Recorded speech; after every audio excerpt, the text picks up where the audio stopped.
Bismillahirrahmanirrahim. Kulanti wacan oo wanaagsan daawadayaal idil ahaantiin meel walba aad joogtaan. Ku soo dhawaada warkana maanta qodobada ugu waaweyn waxaa ka mid noqon doona hogaamiyaha Ahlus Sunnah oo ka dhawaaqay inay hub ka qaadanayaan Soomaaliya oo suurtagal tahay in laga cafiyo deymaha lagu leeyahay bilaha soo socda.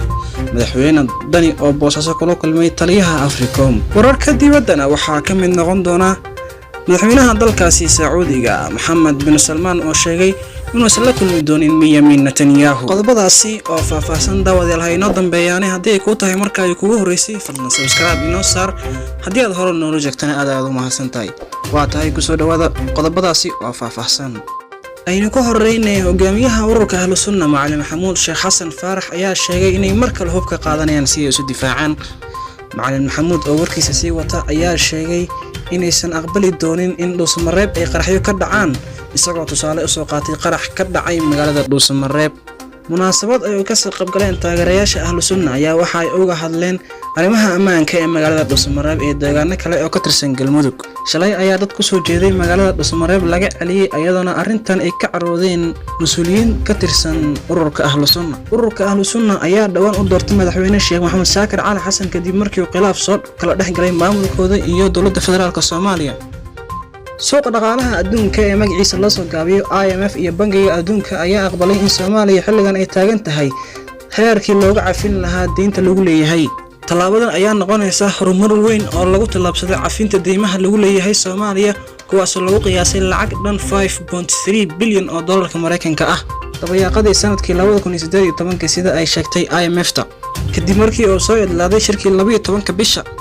Kristalina Georgieva agaasimaha guud ee IMF ahna qasimaha gudoomiyaha ayaa tiri go'aanka uu maanta golaha fulinta IMF ku gaaray in Soomaaliya ay u qalanto cafinta deymaha waa arrin taariikhi ah waxayna cadeynaysaa sida loo aqoonsaday in Soomaaliya ay dadaal dhab ah u sameysay isbedelada dhinaca dhaqaalaha.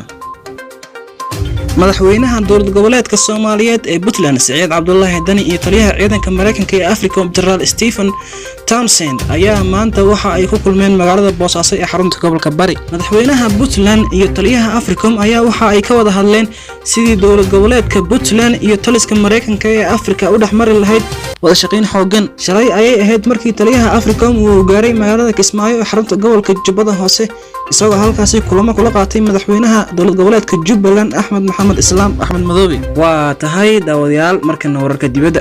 madaxweynaha dalkaasi Sacuudi Carabiya Mohammed bin Salman ayaa sheegay inuu la kulmi doonin Benjamin Netanyahu. wasiirka arrimaha dibadda Sacuudi Carabiya ayaa Khamiistii beeniyay warbixino sheegay in laga yaabo inay kulmaan dhaxal sugaha dalkaasi Mohammed bin Salman iyo ra'iisul wasaaraha Israel Benjamin Netanyahu. ma jiro wax kulan ah oo la qorsheeyay inuu dhex maro Sacuudi Carabiya iyo Israel waxaa siyaas telefishinka Sacuudiga ee leeyihiin Al Arabiya u sheegay Faisal bin Farhan oo ka jawaabay warbixinta uu qoray wargeyska Haaretz ee Israel. siyaasadda Sacuudiga way cadeed tan iyo markii dagaalku uu bilowday ma jiro wax xiriir ah u dhaxeeya Sacuudi Carabiya iyo Israel.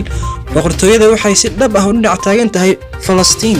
ra'iisul wasaare Netanyahu ayaa bishii tagtay ka soo dhinac muuqday madaxweyne Trump oo kulan ka dhacay aqalka cad ku soo bandhigay qorshihiisa nabadda bariga dhexe oo ogolaanaya in la abuuro dal Falastiin balse ka duwan qorshihii Sacuudiga ee 2002. gaanka Falastiin ayaa diiday qorshaha Trump oo ay sheegeen inuu si xoogan ugu helinayo Israel. hase yeeshee dalalka khaliijka ayaa soo dhaweeyay dadaalada Washington ee wado tallaabadaas oo loo arkayay inay xiriirka Washington oo muhiim u ah kortagista Iran ay ka doorbidayaan taageerayaasha Falastiin. waa tahay daawadayaal way naga intaa warkeeni maanta intaan barnaamij caynkan oo kale aan ku kulmi doono waxaan idinkaga tegayaa sidaas iyo amaanada.